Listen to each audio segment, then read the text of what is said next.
आपका अपने चैनल प्राचीन इतिहास में स्वागत है। श्री दुर्गा नवरात्र व्रत कथा। व्रत करने की विधि। इस व्रत में उपवास या फलहार आदि का कोई विशेष नियम नहीं है। प्रातः काल उठकर स्नान करके मंदिर में जाकर या घर पर ही नवरात्रों में दुर्गा जी का ध्यान करके यह कथा पढ़नी चाहिए। कन्याओं के लिए यह व्रत विशेष फलदायक है। श्री जगदम्बा की कृपा से सब विघ्न दूर होते हैं। कथा के अंत में बारंबार दुर्गा माता तेरी सदा ही जय हो का उच्चारण करें। कथा प्रारंभ। बृहस्पति जी बोले, हे ब्रह्मा जी, आप अत्यंत बुद्धिमान, सर्व शास्त्र और चारों वेदों को जानने वालों में श्रेष्ठ हो। हे प्रभु, कृपा कर मेरा वचन सुनो।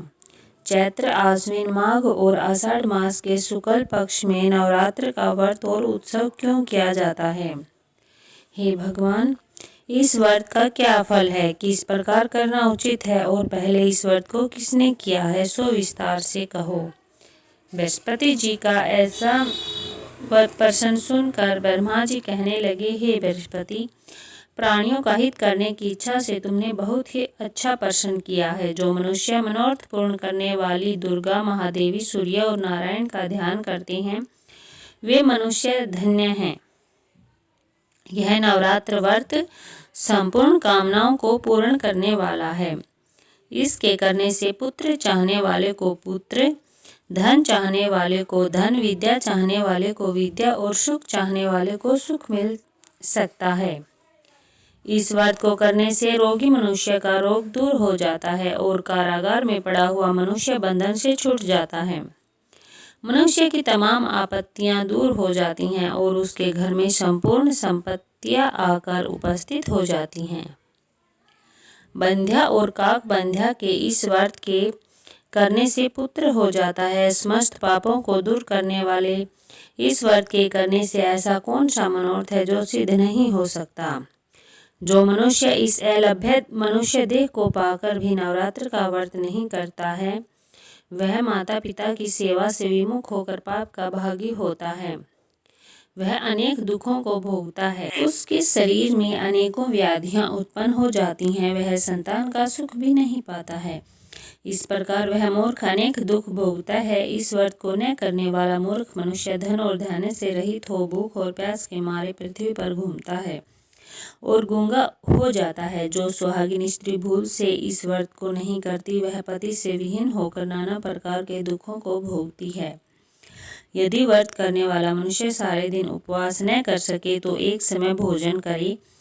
उस दिन बांधवों सहित नवरात्र व्रत की कथा श्रवण करे। हे बृहस्पति, जिसने पहले इस महाव्रत को किया है उसका पवित्र इतिहास मैं तुम्हें सुनाता हूँ।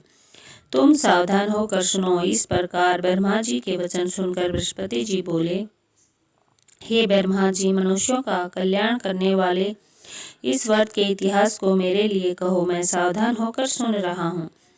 आपके शरण आए हुए मुझ पर कृपा करो। ब्रह्मा जी बोले, पीठत नाम के मनोहर नगर में एक अनाथ नाम का ब्राह्मण रहता था। वह भगवती दुर्गा का भक्त था। उसके संपूर्ण सद्गुणों से युक्त मानो ब्रह्मा की सबसे पहली रचना हो ऐसी यथार्थ नाम वाली सुमति नाम की एक अत्यंत सुंदर कन्या पैदा हुई। वह कन्या सुमति अपने घर के बालकपन में अपनी सहेलियों के साथ क्रीड़ा करती हुई इस प्रकार बढ़ने लगी जैसे शुक्ल पक्ष में चंद्रमा की कला बढ़ती है। उसका पिता प्रतिदिन दुर्गा जी की पूजा और होम किया करता था। उस समय वह भी नियम से वहां उपस्थित होती थी। एक दिन वह सुमति अपनी सखियों के साथ खेलने लग गई और भगवती के पूजन में उपस्थित नहीं हुई। उसके पिता को पुत्री की ऐसी असावधानी देखकर क्रोध आया और पुत्री से कहने लगा कि हे पुत्री, आज प्रभात में तुमने भगवती का पूजन नहीं किया। इस कारण मैं किसी कुष्ठी और दरिद्र मनुष्य के साथ तेरा विवाह करूंगा। इस प्रकार कुपित पिता के वचन सुनकर सुमति को बड़ा दुख हुआ और अपने पिता से कहने लगी कि हे पिताश्री, मैं आपकी कन्या हूँ। मैं सब तरह से आपके अधीन हूँ। जैसी आपकी इच्छा हो वैसा ही करो। रोगी, कुष्ठी अथवा और किसी के साथ जैसी तुम्हारी इच्छा हो मेरा विवाह कर सकते हो। वह होगा वही जो मेरे भाग्य में लिखा है। मेरा तो इस पर पूर्ण विश्वास है। मनुष्य न जाने कितने मनोरथों का चिंतन करता है, पर होता वही है जो भाग्य में विधाता ने लिखा है। जो जैसा करता है उसको फल भी उस कर्म के अनुसार ही मिलता है, क्योंकि कर्म करना मनुष्य के अधीन है पर फल देव के अधीन है। जैसे अग्नि में पड़े हुए तृणादि उसको अधिक प्रद्वीप्त कर देते हैं, उसी तरह अपनी कन्या के ऐसे निर्भयता से कहे हुए वचन सुनकर उस ब्राह्मण को और अधिक क्रोध आया। तब उसने अपनी कन्या का विवाह एक कुष्ठी के साथ कर दिया और अत्यंत क्रुद्ध होकर पुत्री से कहने लगा कि जाओ जाओ, जल्दी जाओ, अपने कर्म का फल भोगो, देखें केवल भाग्य भरोसे पर रहकर क्या करती है। इस प्रकार से कहे हुए पिता के कटु वचनों को सुनकर सुमति अपने मन में विचार करने लगी कि अहो, मेरा बड़ा दुर्भाग्य है जिससे मुझे ऐसा पति मिला है। इस तरह अपने दुख का विचार करती हुई वह सुमति अपने पति के साथ वन को चली गई और ब्याहने कुशायुक्त उस स्थान पर उन्होंने वह रात बड़े कष्ट से व्यतीत किए। उस गरीब बालिका की ऐसी दशा देखकर भगवती पुण्य के प्रभाव से प्रकट होकर सुमति से कहने लगी कि हे दीन ब्राह्मणी, मैं तुम पर प्रसन्न हूँ, तुम जो चाहो वरदान मांग सकती हो, मैं प्रसन्न होकर मनवांछित फल देने वाली हूँ। इस प्रकार भगवती दुर्गा का वचन सुनकर ब्राह्मणी कहने लगी कि आप कौन हैं जो मुझ पर प्रसन्न हुई हो, यह सब मेरे लिए कहो, अपनी कृपा दृष्टि से मुझ दीन दासी को कृतार्थ करो। हे ब्राह्मणी का ऐसा वचन सुनकर देवी कहने लगी कि मैं आदि शक्ति हूँ और मैं ही ब्रह्मा विद्या सरस्वती हूँ। मैं प्रसन्न होकर प्राणियों का दुख दूर कर उनको सुख प्रदान करती हूँ। हे ब्राह्मणी, मैं तुझ पर तेरे पूर्व जन्म के पुण्य के प्रभाव से प्रसन्न, मैं तुम्हारे पूर्व जन्म का वृतांत सुनाती हूँ, सुनो। तुम पूर्व जन्म में निषाद की स्त्री थी और अति पतिव्रता थी। एक दिन तेरे पति निषाद ने चोरी की। चोरी करने के कारण तुम दोनों को सिपाहियों ने पकड़ लिया और ले जाकर जेल खाने में कैद कर दिया। उन लोगों ने तेरे को और तेरे पति को भोजन भी नहीं दिया। इस प्रकार नवरात्र के दिनों में तुमने न तो कुछ खाया न ही जल पिया। इस प्रकार 9 दिन तक नवरात्र का व्रत हो गया।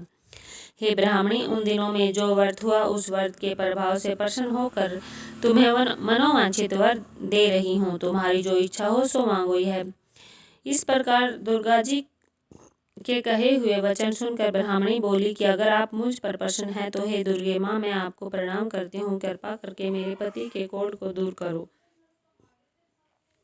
देवी कहने लगी कि उन दिनों में जो तुमने व्रत किया था उस व्रत के एक दिन का पुण्य अपने पति का कोढ़ दूर करने के लिए अर्पण करो। मेरे प्रभाव से तेरा पति कोढ़ से रहित और सोने के समान शरीर वाला हो जाएगा। ब्रह्मा जी बोले। इस प्रकार देवी का वचन सुनकर वह ब्राह्मणी बहुत प्रसन्न हुई और पति को निरोग करने की इच्छा से ठीक है ऐसे बोली। तब तक उसके पति का शरीर भगवती दुर्गा की कृपा से कुष्ठहीन होकर अति कांतियुक्त हो गया था, जिसकी कांति के सामने चंद्रमा की कांति भी क्षीण हो जाती है। वह ब्राह्मणी पति की मनोहर देह को देखकर देवी को अति पराक्रमी वाली समझकर स्तुति करने लगी कि हे दुर्गे, आप दुर्गत को दूर करने वाली, तीनों जगत का संताप हरने वाली, समस्त दुखों को दूर करने वाली और रोगी मनुष्य को निरोग करने वाली, प्रसन्न होकर मनवांछित वस्तु देने वाली और दुष्ट मनुष्य का नाश करने वाली हो। तुम ही सारे जगत की माता और पिता हो। हे अम्बे, मुझ अपराध रहित अबला को मेरे पिता ने कुष्ठ रोगी के साथ विवाह कर मुझे घर से निकाल दिया। उसकी निकाली हुई पृथ्वी पर घूमने लगी। आपने ही मेरा इस आपत्ति रूपी समुद्र से उद्धार किया है। हे देवी, मैं आपको प्रणाम करती हूँ, मुझ दिन की रक्षा करो। ब्रह्मा जी बोले कि हे बृहस्पति, इसी प्रकार उस सुमति के मन से देवी की बहुत स्तुति की। उसकी की हुई स्तुति सुनकर देवी को बहुत संतोष हुआ और ब्राह्मणी से कहने लगी कि हे ब्राह्मणी, तेरे उदाल्य नाम का अति बुद्धिमान, धनवान, कीर्तिवान और जितेंद्रिय पुत्र शीघ्र ही होगा। ऐसा कहकर वह देवी उस ब्राह्मणी से फिर कहने लगी कि हे ब्राह्मणी, जो कुछ तेरी इच्छा हो वही मनोवांछित वस्तु मांग सकती है। ऐसा भगवती दुर्गा का वचन सुनकर सुमति बोली कि हे भगवती दुर्गे, अगर आप मेरे पर प्रसन्न हैं तो कृपा कर मुझे नवरात्र विधि बताइए। हे दयावती, जिस विधि से नवरात्र व्रत करने से आप प्रसन्न होती हैं उस विधि और उसके फल को मेरे लिए विस्तार से वर्णन करें। इस प्रकार ब्राह्मणी के वचन सुनकर दुर्गा कहने लगी कि हे ब्राह्मणी, मैं तुम्हारे लिए संपूर्ण पापों को दूर करने वाली नवरात्र व्रत की विधि बताती हूँ, जिसको करने से तमाम पापों से छूटकर मोक्ष की प्राप्ति होती है। आश्विन मास के शुक्ल पक्ष की प्रतिपदा से लेकर 9 दिन तक विधि पूर्वक व्रत करें। यदि दिन भर का व्रत न कर सके तो एक समय का भोजन करें। पढ़े लिखे ब्राह्मणों से पूछकर घर स्थापना करें। वाटिका बनाकर उसको प्रतिदिन जल से सींचे। महाकाली, महालक्ष्मी, महासरस्वती इनकी मूर्तियां बनाकर उनकी नित्य विधि सहित पूजा करें और पुष्पों से विधि पूर्वक अर्घ्य दें। बिजोर के फूल से अर्घ्य देने से रूप की प्राप्ति होती है। जायफल से कीर्ति, दाग से कार्य की सिद्धि होती है। आंवले से सुख और केले से भूषण की प्राप्ति होती है। इस प्रकार फलों के अर्घ्य देकर यथाविधि हवन करें। खांड, घी, गेहूँ, शहद, जौ, तिल, बेम, नारियल, दाख, कदम्ब इनसे हवन करें। गेहूं से होम करने से लक्ष्मी की प्राप्ति होती। खीर व चंपा के पुष्पों से धन और पत्तों से तेज और सुख की प्राप्ति होती है। आंवले से कीर्ति और केले से पुत्र की प्राप्ति होती है। कमल से राज सम्मान और दाखों से सुख संपत्ति की प्राप्ति होती है। खांड, घी, नारियल, शहद, जौ, तिल इनसे तथा फलों से होम करने से मनोवांछित वस्तु की प्राप्ति होती है। व्रत करने वाला मनुष्य इस विधान से होम कर आचार्य को अत्यंत नम्रता के साथ प्रणाम करे और यज्ञ की विधि के लिए इसे दक्षिणा दे। इस महाव्रत को पहले बताई हुई विधि के अनुसार जो कोई करता है उसके सब मनोरथ सिद्ध हो जाते हैं। इसमें तनिक भी संशय नहीं है। इन 9 दिनों में जो कुछ दान आदि दिया जाता है उसका करोड़ों गुना मिलता है। इस नवरात्र के व्रत करने से ही अश्वमेध यज्ञ का फल मिलता है। हे ब्राह्मणी, इस संपूर्ण कामनाओं को पूर्ण करने वाले उत्तम व्रत को तीर्थ और मंदिर अथवा घर में ही विधि के अनुसार करें। ब्रह्मा जी बोले कि हे बृहस्पति, इस प्रकार ब्राह्मणी को व्रत की विधि और फल बताकर देवी अंतर्ध्यान हो गई। जो मनुष्य या स्त्री इस व्रत को भक्तिपूर्वक करता है वह इस लोक में सुख भोग कर अंत में दुर्लभ मोक्ष को प्राप्त होता है। हे बृहस्पति, इस दुर्लभ व्रत का महात्म्य मैंने तुम्हारे लिए बतलाया है। ऐसा ब्रह्मा जी के वचन सुनकर बृहस्पति जी आनंद के कारण रोमांचित हो गए और ब्रह्मा जी से कहने लगे, हे ब्रह्मा जी, आपने मुझ पर अति कृपा की जो अमृत के समान इस नवरात्र व्रत का महात्म्य सुनाया। हे प्रभु, आपके बिना कौन इस महात्म्य को सुना सकता है। ऐसे बृहस्पति जी के वचन सुनकर ब्रह्मा जी बोले कि हे बृहस्पति, तुमने सब प्राणियों का हित करने वाले इस अलौकिक व्रत को पूछा, इसलिए तुम धन्य हो। यह भगवती शक्ति संपूर्ण लोकों का पालन करने वाली इस महादेवी के प्रभाव को कौन जान सकता है। तो यह थी माता दुर्गा की नवरात्र व्रत कथा। दुर्गा माता की चालीसा। जय दुर्गा भयहारिणी शिवा सुमंगल रूप, जय अम्बे चंडिका महिमा अमिट अनूप। नमो नमो अम्बे सुखरनी, नमो नमो अम्बे दुखरनी। निराकार है ज्योति तुम्हारी, तीहूं लोक फैली उजियारी। शशि ललाट मुख महाविशाला, नेत्र लाल भरकुटी विकराला। रूप मातु को अधिक सुहावे, दरस करत जन अति सुख पावे। तुम संसार शक्ति लोकीना, पालन हेतु अंदन दीना। अन्नपूर्णा हुई जगपाला, तुम ही आदि सुंदरी बाला। प्रलय काल सब नाशनहारी, तुम गौरी शिव शंकर प्यारी। शिव योगी तुम्हारे गुण गावे, ब्रह्मा विष्णु तुम्हें नित्य ध्यावे। रूप सरस्वती को तुम धारा, दे सुबुद्धि ऋषि मुनि उबारा। धरो रूप नरसिंह को अम्बा, प्रगट भई फाड़ के खम्बा। रक्षा करी प्रहलाद बचायो, हिरणाकुश को सर्ग पठायो। लक्ष्मी रूप धरे जग माही, श्री नारायण अंग समाही। अक्षर सिंधु में करत विलासा, दया सिंधु दीजिए मनाशा। हिंगलाज में तुम्ही भवानी, महिमा मित ने जात बखानी। मातंगी घूमावती माता, भुवनेश्वरी बगला सुखदाता। श्री भैरव तारा जगतारणी, छिन भाल भव दुख निवारणी। केहरी वाहन सोह भवानी, लंगूर वीर चलत अगवानी। कर में खप्पर खड़ग विराजे, जाको देख काल डर भाजे। सोहे अस्त्र और त्रिशूला, जाते उठत शत्रु ही सूला। नगर कोटि में तुम्हें विराजत, तीहूं लोक में डंका बाजत। शुंभ निशुंभ दानव तुम्हारे, रक्त बीज शंखन सहारे। महिषासुर नर्प अति अभिमानी, जेहि अधभार भई मही अकुलानी। रूप कराल काली का धारा, सेन सही तुम तीही सहारा। परिगाढ़ संतन पर जब जब, बही सहाय मातु तुम तब तब। अमरपुरी अरुबा शवलोका, सब महिमा सब कहें अशोका। ज्वाला में है ज्योति तुम्हारी, तुम्हें सदा पूजे नर नारी। प्रेम भक्ति से जो जस गावे, दुख दारिद्र्य निकट नहीं आवे। ध्यावे तुम्हें जो नर मन लाई, जन्म मरण ते सो छूट जाई। जोगी सुरमुनि कहत पुकारी, योग न होई बिन शक्ति तुम्हारी। शंकर अचरज तप कीनो, काम अरु क्रोध जीती सब लीन हो। निज दिन ध्यान धरो शंकर को, काहू काल नहीं सुमिरो तुमको। शक्ति रूप को मरम न पायो, शक्ति गई तब मन पछतायो। शरणागत हुई कीर्ति बखानी, जय जय जय जगदम्ब भवानी।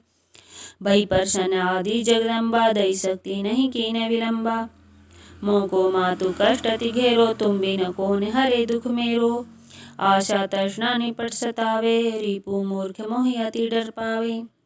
शत्रुनाश कीजे महारानी, सुमरो इच्छित तुम्हें भवानी। करहूँ कृपाई मातु दयाला, रिद्धि सिद्धि दय करहूँ निहाला। जब लगी जियो दया फल पाऊँ, तुमरो जस मैं सदा सुनाऊँ। दुर्गा चालीसा जो जन गावे, सब सुख भोग परम पद पावे। तो यह थी माता दुर्गा की चालीसा। तो ऐसी अच्छी अच्छी कथा और कहानियों के लिए हमारे चैनल को लाइक शेयर और सब्सक्राइब जरूर करें। धन्यवाद।